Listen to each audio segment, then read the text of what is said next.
dark fairy tale for you. I hope you will enjoy this one. And this one is another UFO encounter.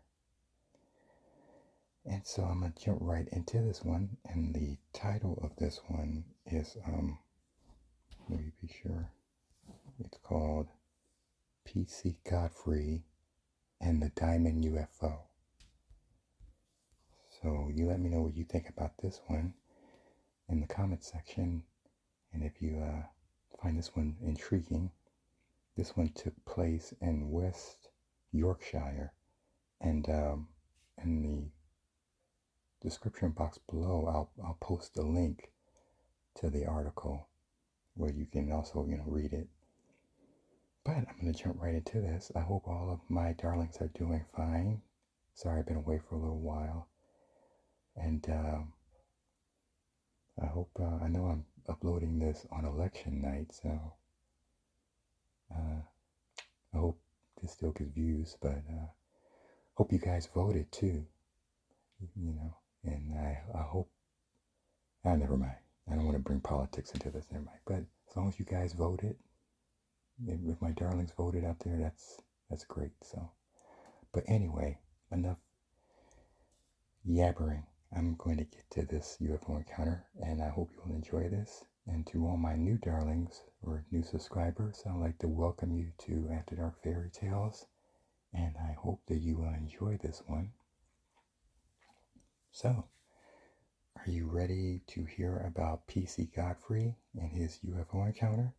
Now, the article on the website is titled "The Todd Morton UFO Mystery: Close Encounters in West Yorkshire."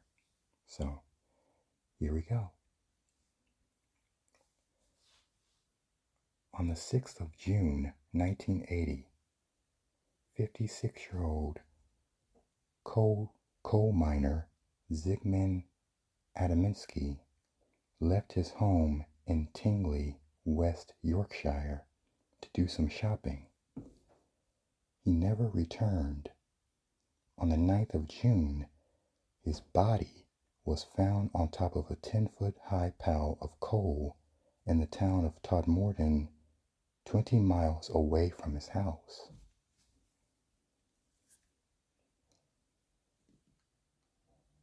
Sent to investigate, local Bobby Allen Godfrey discovered that while Adaminsky was wearing a suit, his shirt, wallet, and watch were all missing.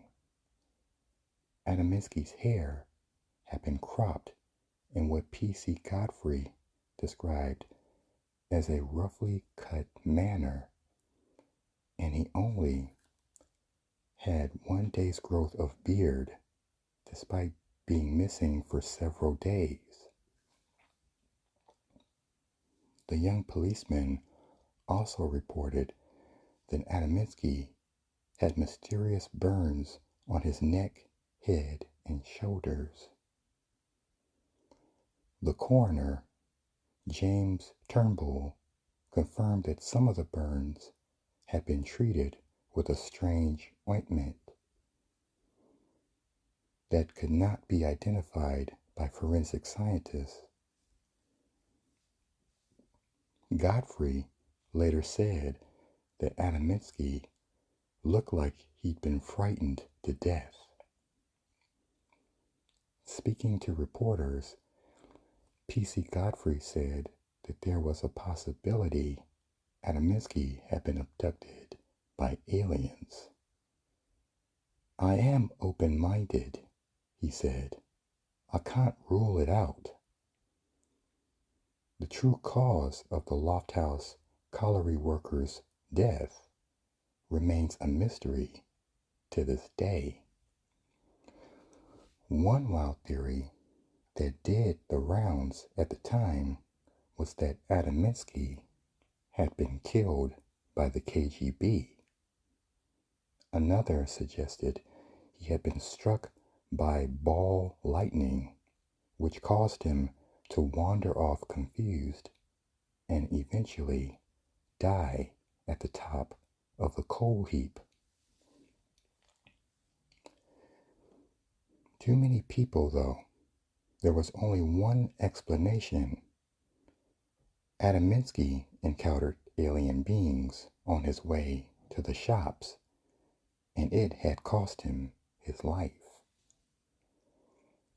5 months later, the grisly discovery of Adaminsky's body, Todmorton, once again found itself at the center of media attention.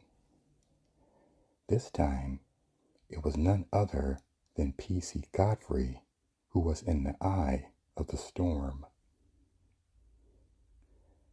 Sent out at 5 in the morning to deal with a call about escaped cattle on a housing estate, Godfrey was, according to his own account, stopped dead in his tracks by what he claimed was an unidentified flying object.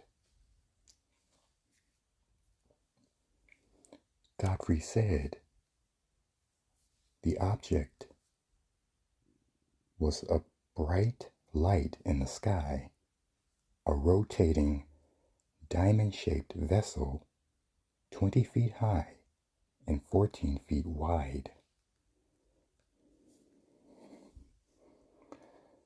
Godfrey made a quick sketch of the object in his notebook and then grabbed his police radio to call the incident in.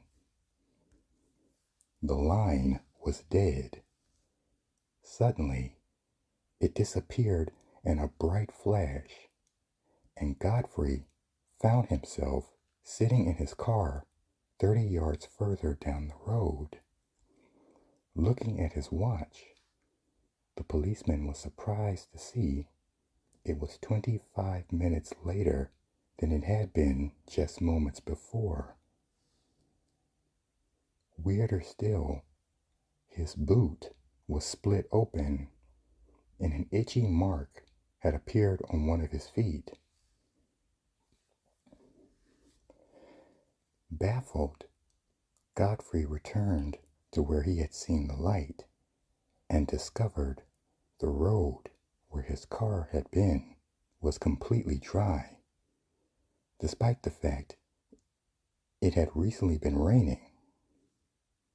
Getting out to investigate the area, he found the cows he'd been looking for in a park next to the road.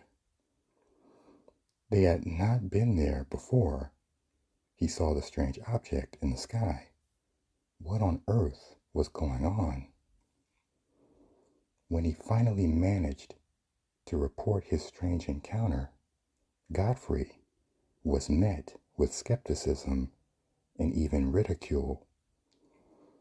On the advice of a solicitor friend, he decided to see a hypnotist to get to the bottom of what he'd witnessed. Under hypnosis, Godfrey recalled that he had been blinded by the light and passed out. He told the hypnotist that when he awoke, he was in a strange room being examined by several little creatures and a tall humanoid figure with a beard. Again, his claims were met with raised eyebrows and derision.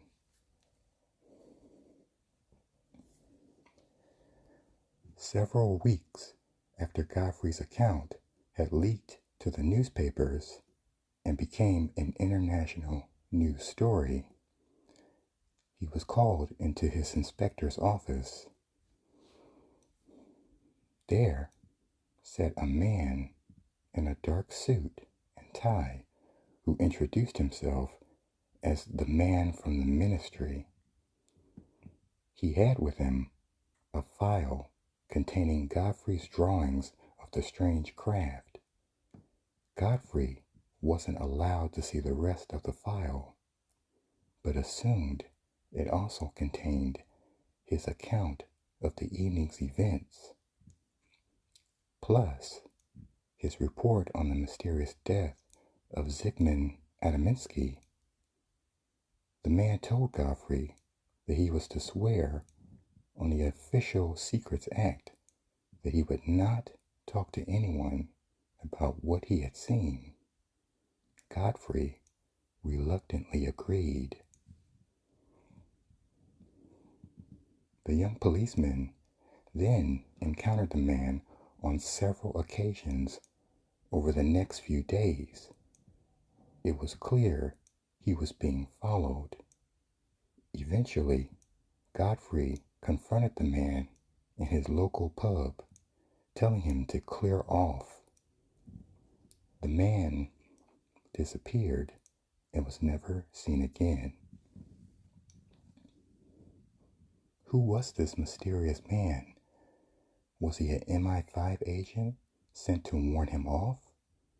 That's what Godfrey believes, though another theory is that the stranger was actually from West Yorkshire police, sent to warn Godfrey off from speaking to the press in an attempt to not draw any more attention to the force. They were already getting a considerable amount of bad publicity over the Yorkshire Ripper case.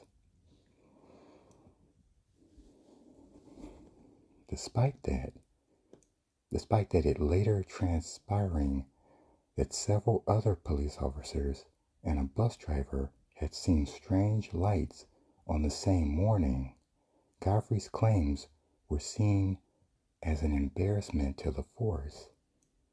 He was eventually transferred to Wakefield, and an attempt was even made to have him sectioned.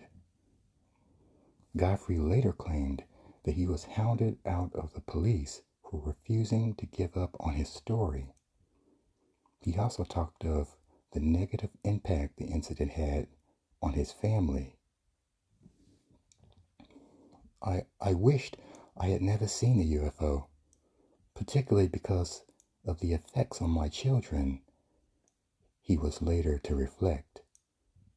It's not easy having a policeman as a father, but when he's a policeman who saw a UFO, it's even worse.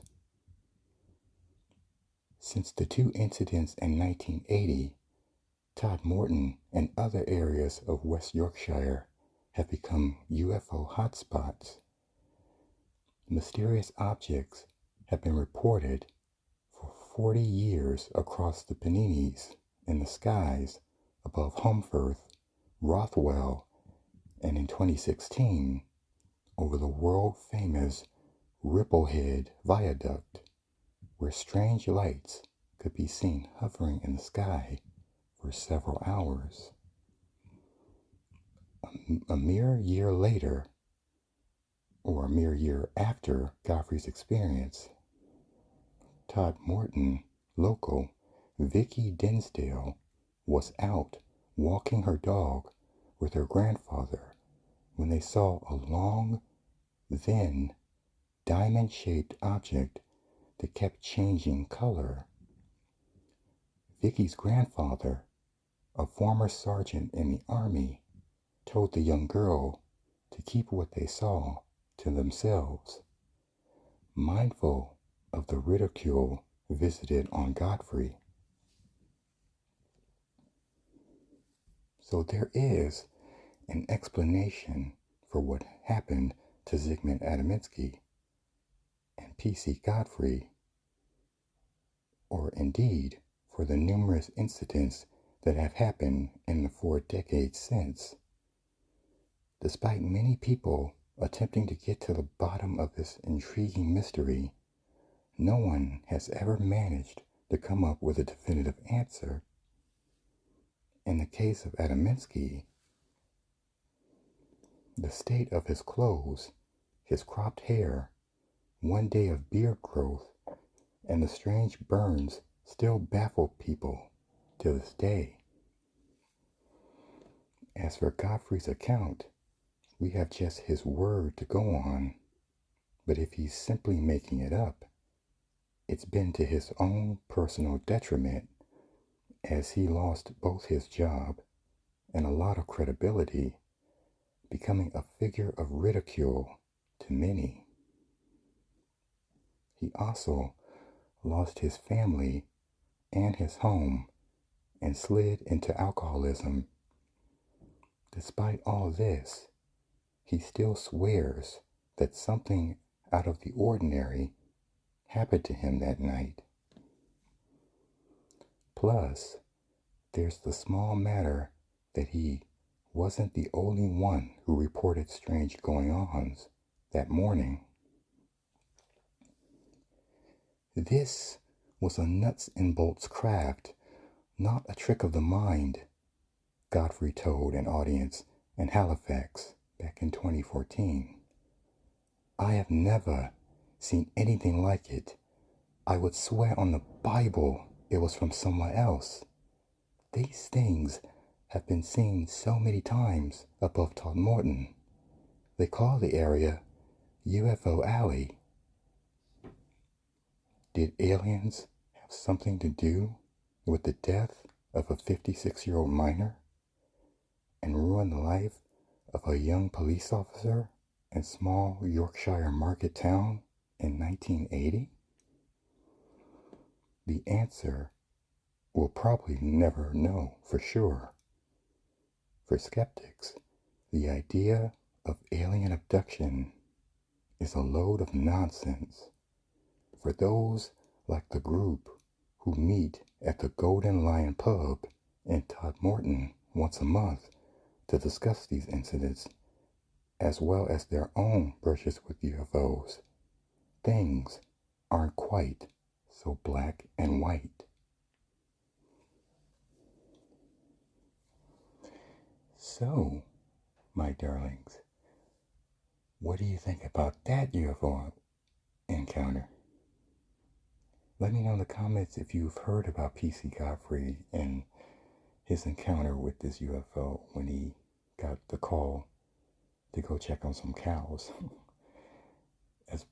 He was a police officer, and he said he saw this thing sitting dead in the middle of the road. And he said it looked like something from Star Trek, the ship. I mean, it was just sitting there spinning. He said he'd never seen anything like it. He said it was about the size of a house. So this is one of the most famous or infamous UFO encounters. So you let me know if you've heard about this already, and let me know your thoughts on this one. Did he really see it, or there were other witnesses, so he wasn't the only one? So I don't know. Really strange encounters. Could have been maybe top secret military black ops technology. I don't know.